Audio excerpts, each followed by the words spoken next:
Hello everybody and welcome back to another speed build. Please don't forget to like and subscribe to the videos if you enjoy them.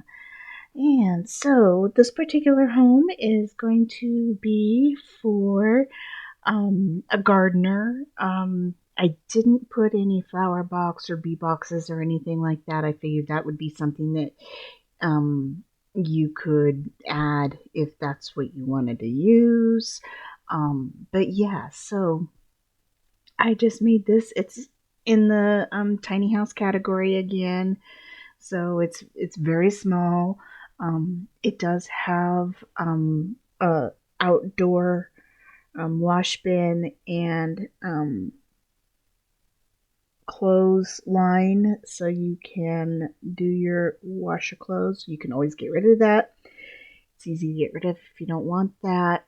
It does have an upstairs area also that I did not decorate.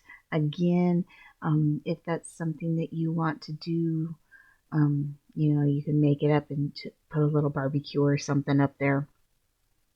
I just mainly did the downstairs area and stuff. I wanted to try and keep it base game, or not base game, but a starting level, which I think I did. I think it was 16 something, if I remember correctly.